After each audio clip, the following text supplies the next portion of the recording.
Hey everyone, it's Ian from Freedom with Writing, and I'm here with a bonus slideshow for you. So this is something that Jacob and I wanted to include because we wanted to give you as much value as possible. We've heard so many stories from you guys of how you're struggling to make it or how you feel like that you don't exactly have all the resources you need, and so this is our attempt to give that to you.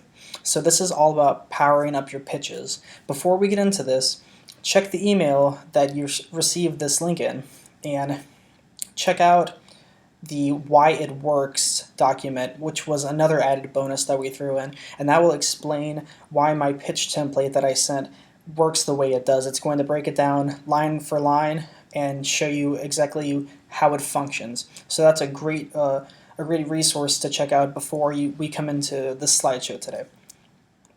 Now that you've got that read, we'll talk about how to power up your pitches. So there are some problems with pitching that a lot of you wrote in about. Here are some of those questions that we got. How do I deliver an effective pitch? How do I make it interesting? And how do I get editors to respond to me? Or how do I follow up on my pitch? And these are all great questions that we wanted to address head on so that we could take your concerns and transform them into victories for you. So I'm going to go through all of these questions today. So first, let's talk about how to deliver an effective pitch. Now, what I would recommend first and foremost is to check out that pitch template I sent. Make it your own, customize it. Add your own voice to the template, and then use it for a while and see how that works. And then after that, if you're still having problems, come back to this slideshow and see if you can troubleshoot. The first sentence of a pitch is usually where many people go wrong.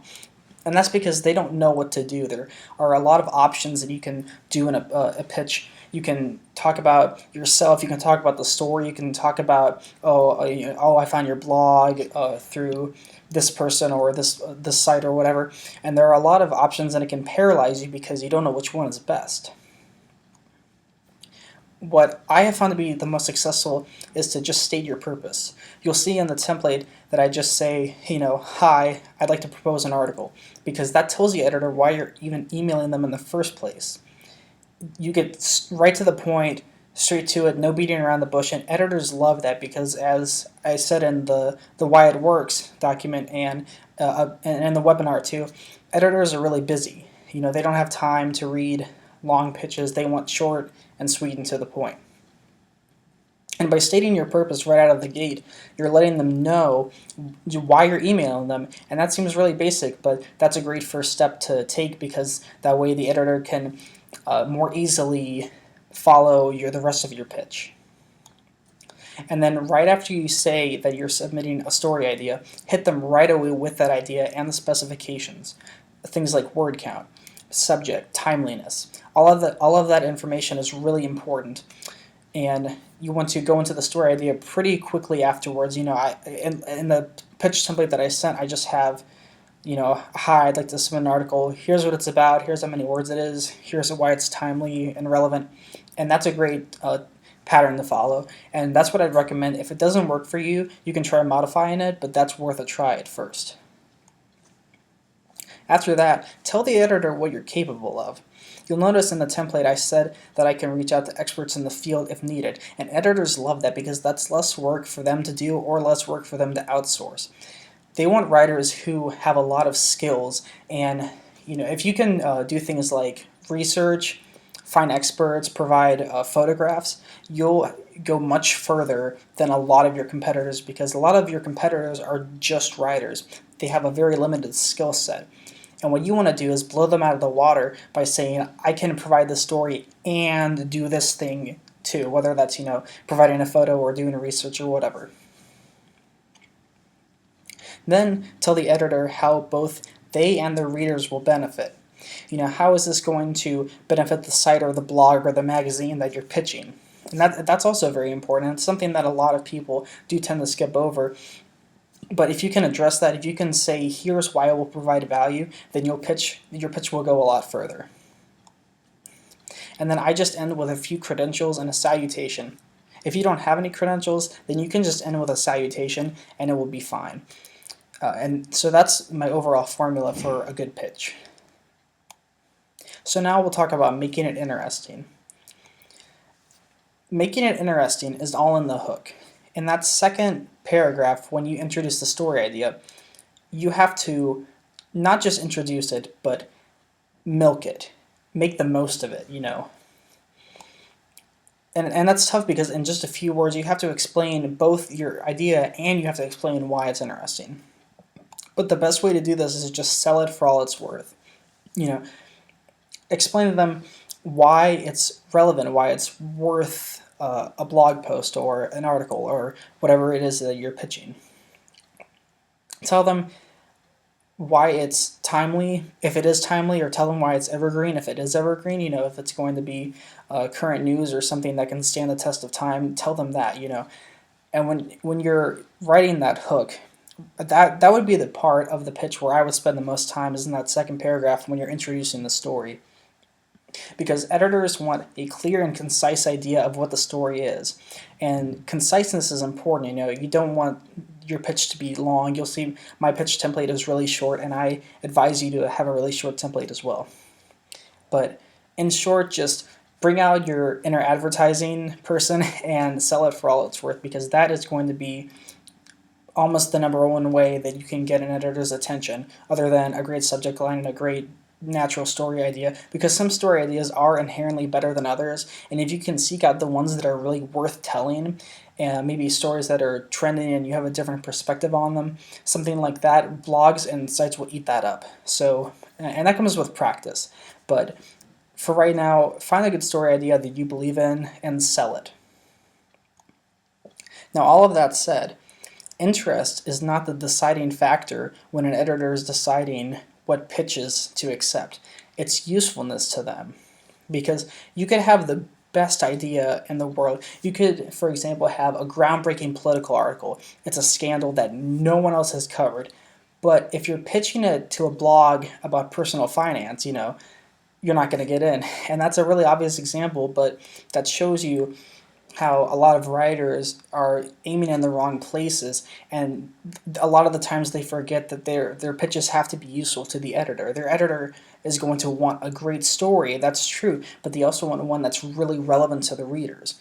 So if you get turned down on that basis, if you hear words like, you know, or phrases like "it's not for us" or something to that effect, then you might want to evaluate your story ideas and see how useful they are to those editors. When you pitch, focus on helping out the editor with a great story, you know, make their life easier. And you want to tell them that.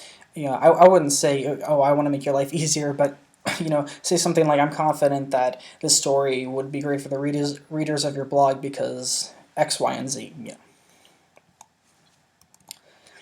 Now is an important topic, following up.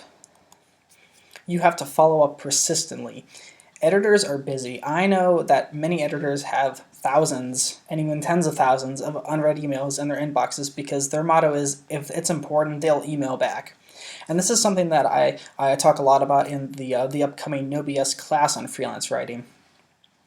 You have to follow up, and you have to follow up until you get a concrete yes or no. Until you see or hear one of those words, don't give up. And editors really don't mind that constant communication, and the primary reason is most of the time they won't even see your correspondence because, you know, your email will get lost or your call will get lost in their voicemail, and you'll just be stuck in their pile of unread materials.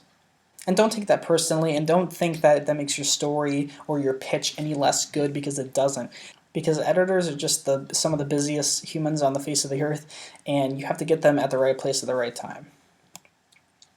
Something that's worked for me is try different methods of contact. I pitched a guest post once for a blog, and I didn't hear back from them. I emailed the editor, you know, a few times, and I knew that the editor was an author on the blog, so I found one of their articles and commented, you know, saying, "Hey, great post. By the way, I sent you an email about my pitch." And that's good because you've kind of publicized the information, and it's not like you're sharing any secret information or you're saying bad things about the editor, nothing like that. You're just, you know, giving them a nice reminder. And then once it goes semi-public, then editors will react to that, and A lot of editors, if they write for a blog, will pay attention to the comments because they want to interact with the readers. So that's a good method, but that's only if the editor actually writes on the site. If not, then you might need to get into contact with someone else and see if you can get their attention that way. I would say if you haven't heard back in 3 to 6 months, then just consider it rejected. A lot of literary journals, for example, will say, that if you haven't heard back in X amount of time, then consider your piece, not right for us, you can submit it elsewhere. And that, I think, holds true for many blogs and sites. For most sites and blogs, though, I would actually decrease this to maybe 1 to 3, but I think, in that 2 to 4 range is really where you can start to consider it really rejected. But what I would do is, what I would do is, if you haven't heard back, in even 2 to 3 weeks, maybe a month at most, what I would do is pitch it elsewhere, and then you can get that pitch rolling out to other places, and if they accept it, that's great. And then you can go back to the original blog and say, hey, this got accepted elsewhere, sorry about that. But if not, you still have that pitch in the original blog's application pile. So it's kind of a win-win. And most blogs won't really mind if you submit a pitch elsewhere. That's common in literary journals. They'll have a rule that you can only submit to their journal, but in blogs and sites, that's not really a thing. So if you don't hear back in 2 to 3 weeks, I would just get your pitch out there again as much as possible and see where it lands. So that's it. I hope you've enjoyed it. Look out for bonus number 4 on the way, and there's actually going to be an additional bonus tomorrow, so you're going to be getting 2 bonuses tomorrow. So you have a ton of stuff to pour over and study and apply it in your real life. If you have any questions, either about pitches or about contracts and invoices, which we're going to be talking about tomorrow in tomorrow's email, then please let me know. Send me an email, ian@freedomwithwriting.com. I'll do my best to respond and address your questions. And thank you for watching.